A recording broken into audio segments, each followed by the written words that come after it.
बिस्मिल्लाहिर्रहमानिर्रहीम और अस्सलाम वालेकुम। कैसे हैं आप सब लोग? उम्मीद करती हूँ खैरियत से होंगे and welcome to my channel. तो चलिए अपनी रेसिपी का स्टार्ट लेते हैं। सबसे पहले मैंने बनाया है आज पालक गोश्त। ठीक है, उसको मैंने क्या किया कि पालक को काट के उसमें थोड़ी सी मैंने हरी मिर्चें डाल के उसको मैंने पकाने के लिए रख दिया, आधा गिलास पानी डाल के, क्योंकि पालक अपना पानी छोड़ेगा। और देखिए इतनी पालक थी और पकने के बाद ये देखिए कितनी हो गई है, पालक बिल्कुल नीचे आ चुकी है।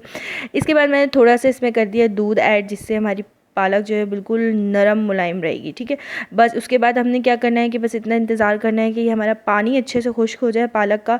उसके बाद हमने इसको निकाल लेना है। और ये देखिए पालक मैंने निकाल दी है, हमारे पालक में पानी खुश्क हो गया था, जो हल्का फुल्का है बस वो है। ठीक है, अब मैंने क्या करना है, गोश्त की तैयारी। तो उसमें मैंने क्या क्या चीज़ें ऐड की है वो मैं आप लोगों के साथ बताती हूँ। सबसे पहले मैंने प्याज ले ली 2 मीडियम साइज़ की, और मैंने जो है मसाले ले लिए अपने, टमाटर ले लिया।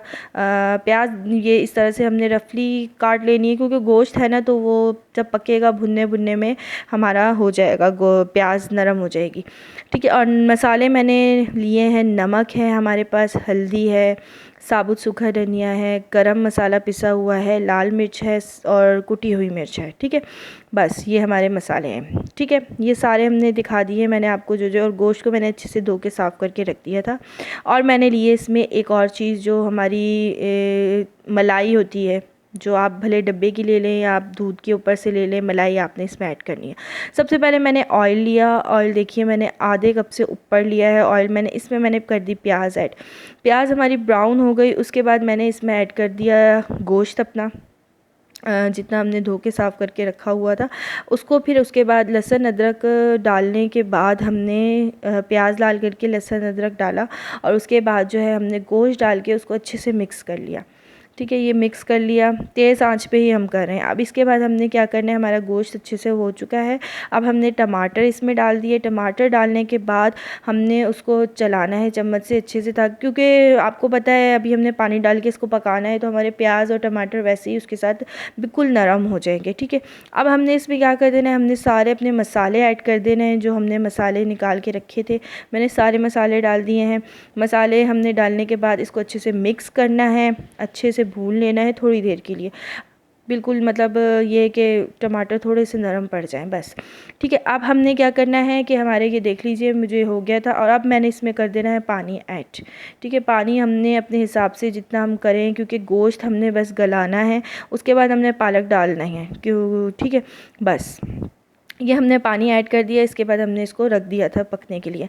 और ये देखिए ये हमारा गोश्त गल चुका है तकरीबन, और ये देखिए ऑयल भी हमारा ऊपर आ चुका है। हमने पानी कहाँ था, ये लाइन आप देख सकते हैं देचके में, और बिल्कुल नीचे हो गया, ये बिल्कुल खुश्क हो गया, बिल्कुल मुलायम गोश्त हमारा गल चुका है। अब हमने इसमें कर देनी है पालक ऐड। ठीक है, ये देखिए ये पालक हमारी हमने ऐड कर दी है। इसको हमने क्या करना है, अब अच्छे से हमने अपनी पालक को भूनना है अब इसके साथ, गोश्त के साथ, क्योंकि ये एक जान हो जाए बिल्कुल, हमने इतने अच्छे से भूनना है। ये देखिए मैं मुस्तकिल भूने जा रही हूँ, और क्योंकि अब ये मैंने मलाई ऐड कर दी, आधी कटोरी थी लेकिन मैंने आधी ऐड की है इसमें मलाई। ठीक है, इससे हमारी पालक बहुत अच्छी मुलायम बनेगी। बस सिंपल हमने इसको फिर ढक देना है, ऑयल ऊपर आ जाए। और ये देखिए हमारा पालक गोश्त बिल्कुल रेडी है, और बिल्कुल परफेक्ट, नमक मिर्च हर लिहाज से बना था।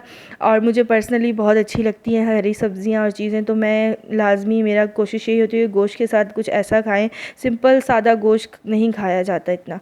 तो आपको मेरी रेसिपी कैसे लगी मुझे ज़रूर बताइएगा, मुझे फ़ीडबैक भी ज़रूर दीजिएगा। और आप सबसे एक रिक्वेस्ट है कि प्लीज़ चैनल को लाइक एंड शेयर सब्सक्राइब ज़रूर कीजिएगा।